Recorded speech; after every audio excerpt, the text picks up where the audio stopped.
nuestro segundo invitado de hoy, a Sin Café como excusa, apuesta por el teatro puro, intérprete y texto. Y lo hace desde su sala, el Teatro Carpas. Manuel Carcedo, bienvenido a Telón y Cuenta Nueva y gracias por estar hoy con nosotros. Gracias a vosotros por haberme llamado.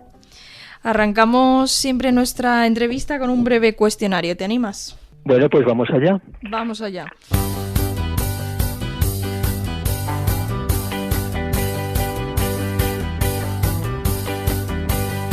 Una película para no olvidar. Lo que el viento se llevó. Un libro que siempre tienes por la mesilla. El libro del buen amor. Un poema al que volver. Un poema, los versos sueltos de Lorca me enamoran. Una canción que forme parte de tu banda sonora. De mi banda sonora, pues cualquier nana. Y una obra que viste que tienes completamente grabada en la retina. Yerma. Bueno, muchísimas gracias por arrancar ya esta entrevista, que hoy hablamos a propósito del Teatro Carpas, un teatro que forma parte de la escena madrileña y que me gustaría, Manuel, si pudieras contarnos por qué decidisteis poner este teatro en pie, por qué decidisteis ponerlo en marcha. A ver, difícil pregunta porque yo amo el teatro desde que tengo uso de razón. Y estoy en contacto con el teatro desde muy, muy, muy joven y es mi auténtica pasión. No es que sea a lo que me dedico, es que es por lo que vivo. ¿Y qué fue lo que impulsó crear el Teatro Carpas? ¿Fue un montaje en concreto? ¿Qué fue? No, la vida me llevó a ello. Empecé a estudiar arte dramático, empecé a escribir teatro en serio.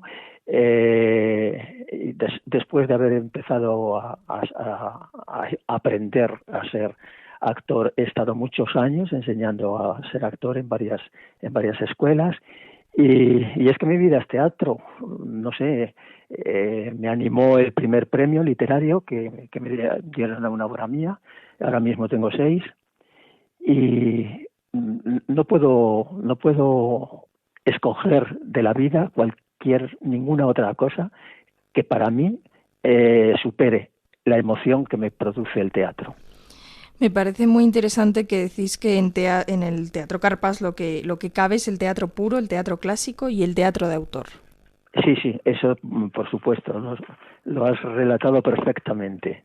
Es mi lucha personal el hacer que el teatro sea puro y no se mezcle con otras disciplinas que pueden ser teatrales, pero que no es teatro exactamente. ¿Y cuáles son esos ingredientes del teatro puro? Pues el teatro puro es algo que emocionalmente tiene que vencer a la parte inteligente. El teatro te tiene que llevar hasta extremos donde solamente la inteligencia no te lleva, porque te lleva a partir de una emoción y esa emoción tiene que decir algo que sea positivo, naturalmente, para la humanidad. El teatro es mi vida y a él me he dedicado. Ya te he dicho antes mi edad, tengo 79 años y llevo con 70 haciendo teatro, porque yo empecé haciendo teatro en casa detrás de las puertas y la abría y detrás había 3 amiguitos que me escuchaban. O sea que es una enfermedad que ya nací con ella. Qué interesante esto de que el teatro es una enfermedad, porque sí, parece serlo, pero bueno, por suerte se puede canalizar de esta forma, ¿no? En todos estos años en los que el Teatro Carpas lleva en pie, la escena madrileña ha cambiado tantísimo. ¿Qué crees crees que ha sido lo más notable? Supongo que la aparición de las salas off, las conocidas como salas alternativas en la última década, pero en realidad al final Madrid tiene una oferta de más de 70 salas, ¿no? Y ha ido evolucionando y evolucionando la escena madrileña hasta el punto en el que estamos hoy. Precisamente yo tengo un teatro estudio, una sala off, pero que se dedica única y exclusivamente al teatro puro. Empezó a confundirse el teatro con otras disciplinas y hoy es teatro, pues lo que antes era, por ejemplo, un cómico sobre un escenario, Gila, tenemos tantos actores que ahora serían actores de monólogos, pero excelentes, divertidos, necesarios, pero no se acercan ni de lejos a lo que es el teatro. Y hoy el teatro se confunde con muchas otras disciplinas. Creo que si algo define a Carpas es la interpretación de grandes textos muy bien interpretados, ¿no? De lo de muy bien interpretados es lo que pretendemos, y creo que hasta cierto punto sí lo logramos. Pero desde luego siempre hacemos grandes textos que no tienen por qué ser teatro clásico. Hay teatro actual pues muy destacado, aunque yo me inclino por los clásicos. Ahora mismo estamos haciendo algo que está basado en Chekhov. Hablando de esos textos clásicos que tan habitualmente encontramos en Carpas, es muy difícil interpretar un texto clásico. En tu opinión, ¿qué crees que es cuál es el secreto, si es que existe, para hacer bien un clásico? Vuelvo a la emoción. Es que para mí el teatro es emoción pura. Y para hacer teatro clásico hay que tener ese campo emocional bien trabajado. Es diferente a otras cosas, es diferente a lo que el cerebro te puede decir. La inteligencia tú puedes razonar, pero la razón tú la puedes manejar. No puedes manejar la emoción. La emoción te embarga. Para mí el teatro es emoción. ¿Y crees que cada vez es más difícil ver textos clásicos en escena? ¿Cada vez tendemos a montarlos menos o se tiende a montarlos menos? Bueno, yo creo que la dificultad de montarlos no es tanta como la dificultad de los actores.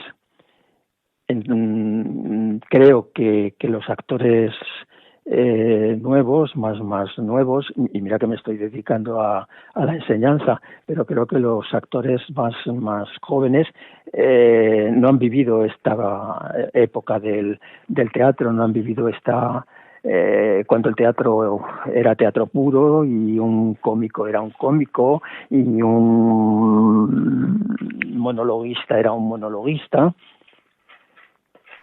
El Teatro Carpas tiene también, como mencionabas ahora mismo, su propia escuela de interpretación. ¿Qué es lo que se ha de transmitir a un joven intérprete, ¿no? ¿Qué es lo que ha de aprender, o si es que eso se puede aprender? ¿Se puede aprender el oficio de intérprete?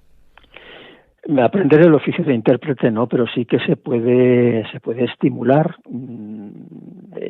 interiormente al actor para que llegue hasta la cúspide de un sentimiento claro, que ya de antemano es el que estamos buscando. ¿Cómo llegar a ese sentimiento? Hay una parte intelectual, como decía al principio, pero después es pura emoción.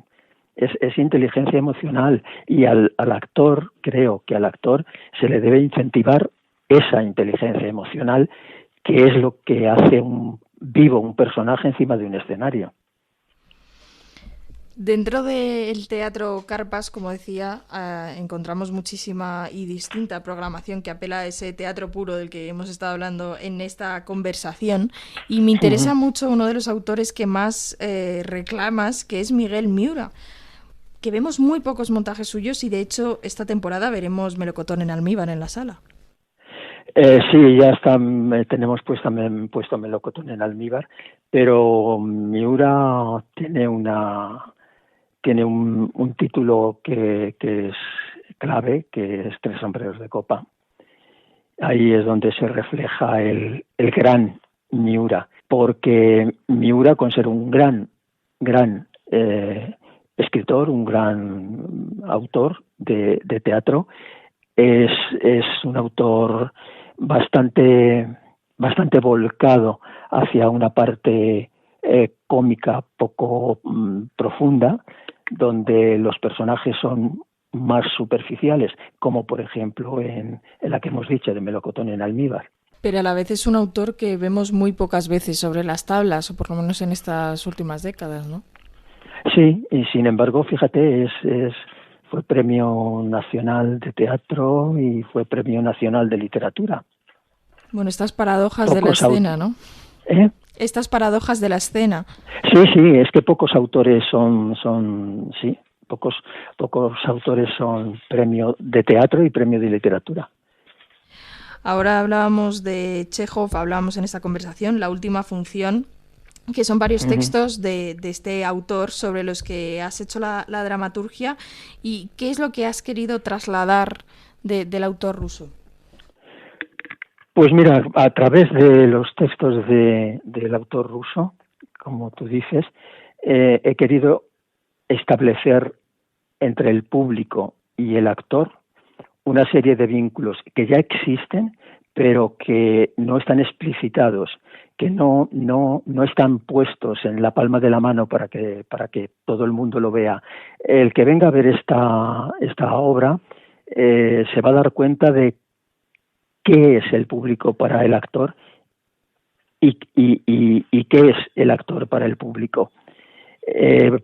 Actor y público y actor tienen un contacto muy contradictorio, un contacto donde se pueden amar y un contacto donde hay mucho resquemor de odio. Hace falta verlo. Empieza la función esta de la última función de una manera muy cómica, muy superficial, muy atrayente para el público que está sentado en la sala y termina pues con el público bastante acongojado de ver cuál es realmente la relación que se establece entre actores y público. Sí, porque es cierto que Chekhov probablemente sea uno de los autores más duros y más difíciles de comprender para el público, ¿no? Requiere un gran esfuerzo. Sí, es ciertamente. Yo con esta función pretendo, fíjate, qué pretensión más grandilocuente, enseñar al público. Porque el público va a ver de verdad lo que el actor siente cuando está sobre el escenario y cómo el actor recibe la respuesta del público y cómo el público, después de ver esta función, se va a sentir un poco culpable. Me llama mucho la atención esta intención y tan, bueno, yo creo que tan loable, ¿no? Que es de acercar el teatro al público, que en definitiva es de lo que se trata. Estos autores que cuestan tanto, la única manera que, entre comillas, el público les coja cariño y los comprenda es haciéndolos accesibles, al fin y al cabo. Pues en esta función van a ver lo que siente el actor cuando se pone delante del público. Y el público quizá salga con un poco de complejo de culpa. Bueno, siempre es bueno ese complejo, ¿no? Si viene producido por el teatro. Hablábamos antes de Miura, un autor que efectivamente no, por desgracia, no lo podemos ver mucho sobre las tablas. En cambio, no ocurre lo mismo con Lorca, un autor que vemos año tras año cientos de versiones de sus obras. ¿Cuál crees que es el secreto de Lorca que hay que hacer para hacer un buen Lorca? Yo es que soy repetitivo, pero es que vuelvo a lo mismo. Es que Lorca es emoción pura, es sentimiento puro. Es que Lorca te embarga. O sea, viendo un Lorca bien hecho, es completamente imposible darte cuenta de si te duele la cabeza o de si te has torcido un pie al entrar al teatro. El Lorca te absorbe. Y ya que Lorca absorbe, también absorbe algo muy interesante del teatro Carpas, que es el teatro infantil. Cómo absorben a los más pequeños, a los niños, a quienes presentáis estos clásicos y de una manera tan cercana, tan amable, que desde luego hacemos cantera para futuros espectadores. Es muy placentero el trabajar para niños. Los niños son una esponja y además es muy gratificante ver cómo entienden las cosas, cómo ríen, cómo yo creo que a mí es una labor que me encanta, porque pienso que los niños que vayan al teatro, si el teatro es teatro, van a ser espectadores para toda la vida, y el teatro está hoy en día está a falta de espectadores. Quizá por eso, porque la gente no distingue, porque se lo damos todo envuelto en el mismo envoltorio, no distingue lo que es un cómico de lo que es un actor. ¿Crees que el público infantil es más exigente que el adulto? El público infantil no es que sea más exigente, es que es más claro, es más de verdad. Entonces, no te puede engañar. Cuando tú ves que un niño está riendo, es porque está riendo, y cuando se emociona con algo, es que se emociona con algo. El público adulto pues siempre tiene detrás su propio personalidad, y aquí no me puedo reír, o aquí no puedo hacer esto, o aquí no puedo dejarme llevar. Los niños siempre se dejan llevar, claro. Me parece muy interesante como dices que Teatro Carpas cumple ya sus bodas de oro, pero que en realidad en estos tiempos la veteranía no sirve de demasiado. ¿Crees que la experiencia y la veteranía en este gremio sirven, ayudan, o al final todos los días es un volver a empezar? Yo creo que todos los días es un volver a empezar, y si no es que estás muerto. Pero de todas maneras, los días anteriores que han pasado, si los has sabido aprovechar, son precisamente los que nos van haciendo, tanto por dentro como por fuera negativamente, porque cada vez somos mayores, tenemos más canas y más arrugas, pero por dentro yo creo que nos enriquece. Manuel Carcedo, muchísimas gracias por haber charlado con nosotros este rato de teatro y de teatro puro. Nada, gracias a ti.